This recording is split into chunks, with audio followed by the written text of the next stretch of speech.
નમસ્કાર વિદ્યાર્થી મિત્રો, ઓમ એજ્યુકેશન ચેનલમાં આપનું હાર્દિક સ્વાગત છે। આજે આપણે આ વિડીયોમાં 10 ઓગસ્ટના રોજ લેવાનાર એકમ કસોટી અંતર્ગત ધોરણ 8માં જે સંસ્કૃતનું પેપર છે એ સંસ્કૃતના અભ્યાસ માટેની પ્રશ્ન બેંકનું સંપૂર્ણ સોલ્યુશન કરવાનું છે। વિદ્યાર્થી મિત્રો, આપણે ભાગ નંબર 1 વિડીયોમાં પ્રશ્ન નંબર 1 થી 3નું સંપૂર્ણ સોલ્યુશન જોયું। વિદ્યાર્થી મિત્રો, જો તમે અમારી ચેનલ ઉપર નવા હોય, જો અભ્યાસ ન કર્યો હોય તો અમારી ચેનલ ઉપર જઈને ભાગ નંબર 1નો અભ્યાસ કરી લેજો। પ્રશ્ન નંબર 1માં આપેલું છે શ્રુત લેખન કરાવવું, એનું પણ આપણે સોલ્યુશન જોયું।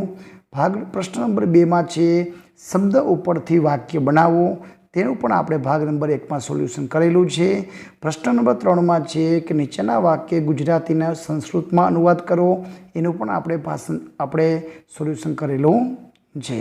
આપણે આ વિડીયોમાં પ્રશ્ન નંબર 4 અને પ્રશ્ન નંબર 5નું સંપૂર્ણ સોલ્યુશન કરવાનું છે। પ્રશ્ન નંબર 4માં આપેલું છે ઉદાહરણ મુજબ જવાબ આપો। વિદ્યાર્થી મિત્રો, આ વિભાગમાંથી કોઈ પણ એક વિભાગ તમારા શિક્ષક દ્વારા તમને લખાવવામાં આવશે, જેમાં જે ઉદાહરણ પ્રમાણે આપણે વાક્ય બનાવવાના છે। વિભાગ 1માં છે આપણને વાક્ય આપેલું છે, કૌંસમાં ભવ આપેલું છે, તો ભવનું અહીં આપણે ભવિતુમ કરેલું છે, તો એ રીતે પાછળ તુમ પ્રત્યય લગાવીને વાક્ય બનાવવાનું છે। તો અહીંયા પઠ છે તો અહીંયા પઠિતુમ, ચલ છે તો ચલિતુમ, ખાદ છે તો ખાદિતુમ, ક્રીડ છે તો ક્રીડિતુમ, લીખ છે તો લિખિતુમ લખીને આપણે વાક્ય છે એ ફરીથી લખવાના છે। તો જે આપેલા ધાતુ છે એના યોગ્ય રૂપો વડે ખાલી જગ્યા પૂર્ણ કરવાની છે। તો આ રીતે લખીને તમારે ફરીથી જવાબ લખવાના છે। વિભાગ 2માં આપણે ઉદાહરણમાં આપ્યું છે 2 શબ્દો આપેલા છે। પહેલા શબ્દની આગળ વયમ શબ્દ લાગ્યો છે અને બીજા શબ્દની આગળ યુયમ શબ્દ લગાવેલો છે। તો અહીં વયમ આરક્ષકા, યુયમ જના, વયમ દેવતા, યુયમ ભક્તા, વયમ બાલકા, યુયમ સૈનિકા, વયમ મહિલા, યુયમ બાલિકા, વયમ શિક્ષિકા, યુયમ આચાર્ય। તો આ રીતે વયમ અને યુયમનો ઉપયોગ કરીને વાક્ય બનાવવાના છે। વિભાગ 3માં આપણે ઉદાહરણ પ્રમાણે આપેલું છે, એમાં 2 શબ્દ બાલક અને બાલિકા। બાલક પહેલા શબ્દની આગળ એ સ હ લગાવવાનું છે, બીજા શબ્દની આગળ સા આગળ લગાવીને વાક્ય બનાવવાનું છે।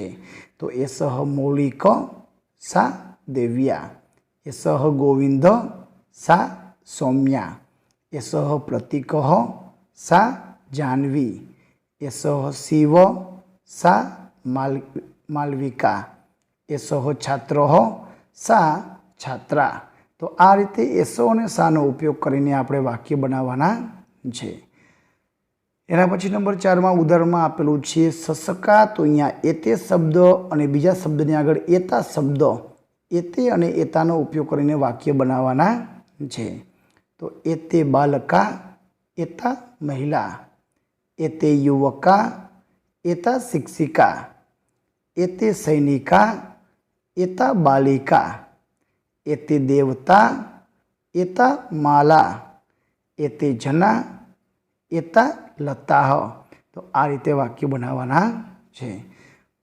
5માં ઉદાહરણ આપેલું છે, એમાં અહમ અને ત્વમ એનો ઉપયોગ કરીને વાક્ય બનાવવાના છે। ભવ્ય, અહમ ભવ્ય, કૃપા તો ત્વમ કૃપા, અહમ સચિન, ત્વમ નમ્રતા, અહમ દિવ્યસ, ત્વમ શિલ્પા, અહમ જયસ, ત્વમ શોભનાહ, અહમ રિતેશ, ત્વમ રેશમા।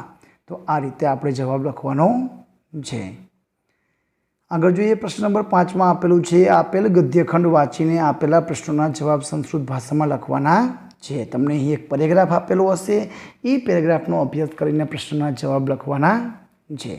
નંબર 1, સુકેશ કદા ઉઠિષ્ઠતિ, ક્યારે ઉઠે છે? તો સુકેશ પ્રાતઃકાલે પંચવાદને ઉઠિષ્ઠતિ। શબ્દેષુ સમય લિખતું, 5:45, તો પાદોનો ષડવાદનમ। સાર્ધ સદ્વાદને સુકેશ કી કરોતિ, તો સાર્ધ સદ્વાદને સગૃહ કાર્ય કરોતિ। સુકેશ કદા યોગાસન કરોતિ, તો સુકેશ સાર્ધ પંચવાદને યોગાસન કરોતિ। सुखे स अल्पाहार कृत्वा की करोति तो सुखे स अल्पाहार कृत्वा विद्यालय गच्छति। तो आ रीतना वाक्य लखवाना छे। बीजું આપેલું છે ચતુઃશૃંગારનો પેરેગ્રાફ આપેલો છે, એના આધારે પ્રશ્નના જવાબ પેરેગ્રાફનો અભ્યાસ તમે વિદ્યાર્થી મિત્રો કરતા જજો। કાકઃ કુત્ર ઉપવિશતિ તો કાકઃ વૃક્ષ શાખાયા ઉપવિશતિ। કાકः की खादति तो काकः रोटिका खादति। शृंगालः काकः की वदति तो शृंगालः काकः वदति कि हे काकः भवान् मधुर कंठ अस्ति तो अतः कृपया एक गीत गायतु। काकस्य मुखामा रोटिका किमर्थम अधपतति तो जवाब हशे काकः अविचार्य गीत गायति तदा एवं तस्य मुखात् रोटिका अधपतते। कर्कश कंठ इति शब्दस्य विरोधी एनो विरोधी तो मधुर कंठ। तो आ रीते लखवानो छे। एना पछीनो प्रश्न पेरेग्राफ नंबर 3 छे। हंसस्य वर्ण क्रीदस तो हंसस्य वर्ण श्वेतः।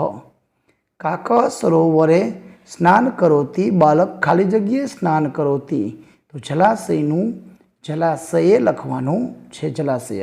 काकः कुत्र वसति तो काकः वृक्षे वसति। क सर्वदा सरोवरे स्नान करोति तो कनी जग्याए हंस तो हंस सर्वदा सरोवरे स्नान करोति। काकः किमर्थं सरोवरे स्नान कर्तुं गच्छामि तो काकः श्वेत भविष्यामि खानः स्नान कर्तुं गच्छति। आगळ जोईए चौथो पेरेग्राफ आपेलो छे। दीपावल्या दिने जना की प्रज्वलवती। दीपावल्या दिने जना की शू प्रगटावे छे तो कीनी जग्याए दीप लखवानो छे। प्रज्वालयती तो प्रज्वालयंती करवानुं छे। तो स्फोटयंती छे तो स्फोटयती करवानुं छे। काहा नूतन वर्षाणी कदा धार्यति तो जना नूतन वर्षाणी दीपावल्या धार्यति। महिला कदा मिष्टान पाच्यति तो महिला बालभ्य मिष्टान पाच्यन्ति। खिन इति शब्दस्य विरोधी शब्द तो जवाब आवशे आनंदेन। आगळ जोईए पांचमो पेरेग्राफ छे। रूपा कुत्र उपविश्य गृह कार्य करोति तो प्रकोष्ठे तो कुत्रनी जग्याए प्रकोष्ठे लखवानुं छे। कपोतः प्रतिदिन कुत्र आगच्छति तो वातायनात्। कपोतः निर्निर्माणार्थं किम आनयति तो शुष्काणि तुराणि। कस्या मनसि करुणा उत्पन्ना भवति तो अहीं रूपा मनसि करुणा उत्पन्ना भवति। जलम इत्यस्य सामनार्थी शब्द जलनु थाय निरह। तो आ रीतना जवाब लखवाना छे। अहीं जे वाक्य आपेला छे ए प्रश्न नंबर 2 ना जे शब्दों छे एना वाक्य अहीं आपेला छे। एना उपर तमे अभ्यास करी जोजो। आचार्य शब्द छे, शिष्य छे, श्रद्धा, मूर्ति, प्रतिदिनम, प्रातःकाल, सायंकाल, धनुर्विद्या, वनम, धनुष्य, बाणः, प्रतीकः, दुर्लभः, बलः, पुष्पवाटिका, गजा, चटका, महिला, पुस्तकानि, अजा, अपरिचित, विश्वास, मैत्री ने स्वेद। तो आ बधा ज शब्दों आपेला छे एना आधारे तमारे वाक्य बनाववाना छे। तो विद्यार्थी मित्रों आ तो धोरण 8 संस्कृतनी मोस्ट आईएमपी अभ्यास माटेनी प्रश्न बेंकनु सोल्यूशन। बीजा विडियो मेळववा माटे ने ओरिजिनल प्रश्न बेंकना विडियो मेळववा माटे अमारी चेनलने सब्सक्राइब करो। बाजुमां आपेलुं बेल आइकन दबावो जेथी करीने नवा विडियो तमने झड़पथी मळी शके। आभार, धन्यवाद।